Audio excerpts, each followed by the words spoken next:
Ngayon ay pag-uusapan natin kung paano ginawa ng isang sundalo ang isang inumin na ngayon ay patok na patok pa rin sa mga tao. Ano ang sikreto ng inumin na ito, bakit hanggang ngayon ay tinatangkilik pa rin ito ng mga tao? Ang inuming tinutukoy ko ay walang iba kung hindi ang Coca-Cola. Ngunit bago tayo magpatuloy kaangat, ay siguruhin na nakapag-subscribe ka na dahil marami pa tayong aalaming kwento na kapupulutan mo ng aral sa channel na ito. Birth of Coca-Cola. Ang inuming Coca-Cola ay nagmula sa Atlanta, Georgia noong 8 ng Mayo 1886. Si Dr. John Stith Pemberton ang nakaimbento nito. Ang inumin ay orihinal na ginawa para sa pagkahilig sa morphine ni Dr. Pemberton. Taong 1850, nagsisimula pa lamang maging doktor si Pemberton sa edad na 19.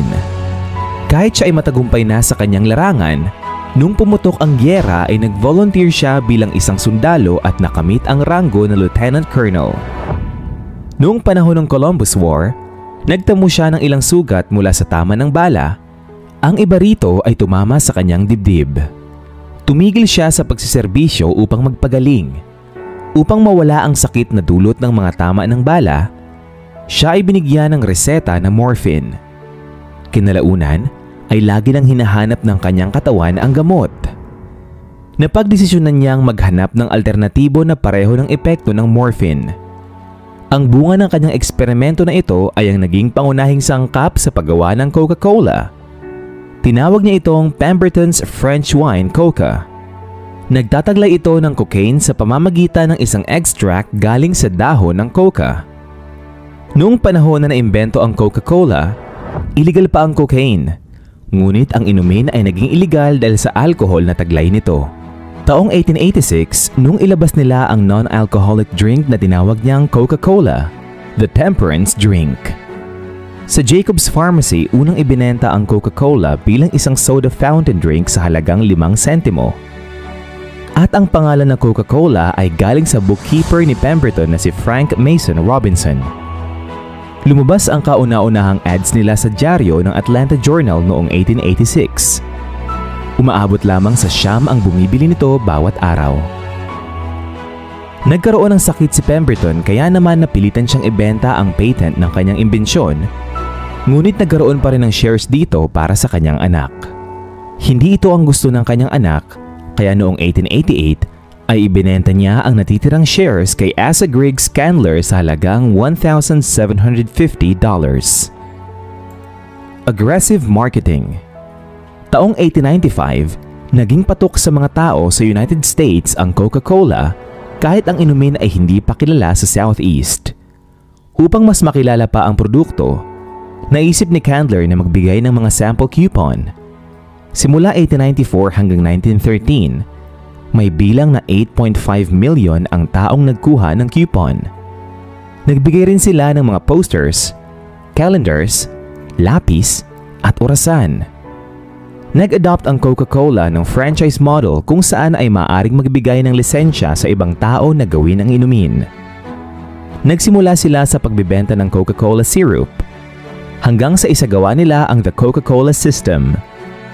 Dito ay nakipagkasundo sila sa mga bottling company upang mas marami ang magawang produkto. Habang tumatagal ay lumalaki rin ang pera na inilalaan ng kumpanya sa marketing ng kanilang produkto. At noong 1911 ay halos umakyat na ito sa $1 million. Kasama na rito ang pag-arkila sa mga sikat na artista upang ipromote ang Coca-Cola. Ang sikat na Coca-Cola Christmas campaign ay nagsimula noong 1931. The death of the soda fountain. Launch of the iconic Contour bottle. Taong 1960s, patok sa mga tao ang pag-inom ng mga carbonated na inumin sa mga kainan. Sumikat din ang ice cream, bottled soft drinks, at mga fast food restaurants. Kasabay ng pagsikat ng mga ito ay ang pagkalugi ng Coca-Cola. Mabilis na bumaba ang kanilang benta at idagdag mo pa ang paglabas ng mga kakumpetensya na gumagaya sa kanilang produkto.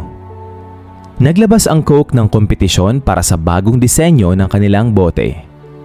Ang layunin ng kompetisyon na ito ay upang madaling makilala ang brand at maging angat kaysa sa kanilang mga kalaban. Ito ay naging hamon din sa kumpanya na gumagawa ng bote para sa kanila Isa sa mga tumanggap sa hamon ay ang The Root Glass Company at nakuha nila ang proyekto na ito. Ang inspirasyon nila sa disenyo ay ang kakaibang hugis ng cocoa na katunog ng coca sa pangalang Coca-Cola. Ang focus lamang sana nila ay maging kakaiba ang bote ng Coke. Ngunit ang pagkakaibang ito ay ginamit nila na main marketing tool. Makalipas ang 100 taon, nananatili pa rin ang imahe ng contour bottle ng Coke bilang pangunahing pagkakakilanlan ng produkto. Taking risks to meet customers' changing needs. Bukod sa pagpapalawak ng distribusyon ng kanilang produkto at pagkakakilanlan nito sa iba't ibang paraan, isa sa mga naging susi sa kanilang tagumpay ay ang pagyakap sa risks o bagay sa walang kasiguraduhan. Ang mga tao noong 1970s ay interesado sa mga inuming mababa ang calorie. Kaya upang maibigay ang gusto ng mga tao, naglabas ang Coca-Cola ng Diet Coke.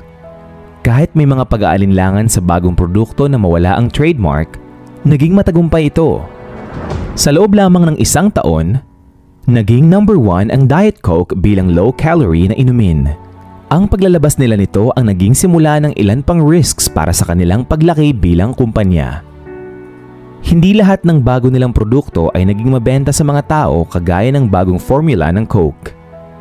At bumaba na naman ang kanilang kita noong 1985 dahil sa pagsulpot ng mga bagong kakompetensya. Nag-isip sila ng paraan kung paano muling makakabangon. At tumaya na naman sila dahil makalipas ang 99 na taon, naisipan nilang baguhin ang formula ng Coke. At tinawag nila itong New Coke. Naging negatibo ang pagtanggap dito ng mga tao at hindi nila nagustuhan ang bagong lasa ng Coke. Ang iba ay binansagan pa itong marketing blunder of the century. Dumating sa punto na nagprotesta ang mga tao at nakakatanggap na sila ng halos 1,500 na tawag sa isang araw dahil sa pagbabagong ito. Ang isyong ito ay naging blessing in disguise para sa kumpanya. Dito ay naintindihan nila ang totoong gusto ng mga tao. Nakita rin nila ang role na ginagampanan ng Coca-Cola sa bawat tao. Kaya naman makalipas ang mainit na 3 buwan, ibinalik na nila ang dating lasa ng Coke na binabalik-balikan ng mga tao. Sa pagbalik ng dating Coke ay ang muling pagtaas ng benta nito. Binansagan sila na leading soft drinks company in the United States.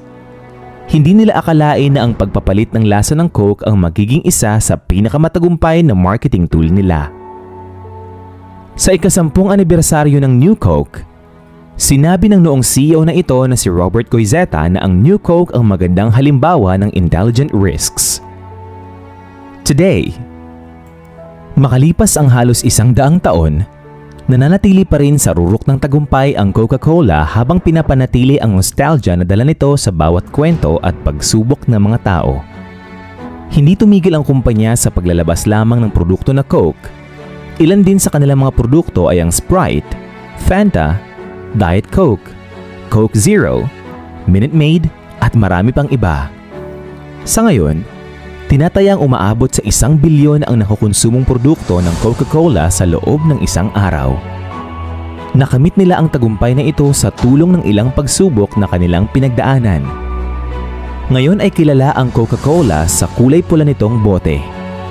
Ilan sa mga pagsubok na kanilang kinakaharap ay ang issue tungkol sa epekto ng inumin sa kalusugan, sa kapaligiran, sa mga hayop, sa ekonomiya, at pati sa mga empleyado nito.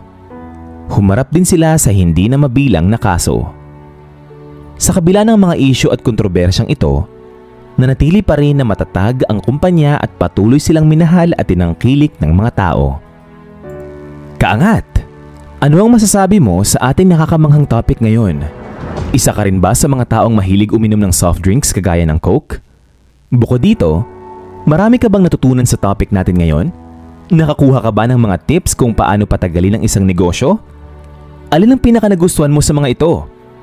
Aantayin ko ang sagot mo sa comment section. Huwag mong kalilimutang i-like ang ating video at mag-subscribe ka na rin sa ating channel.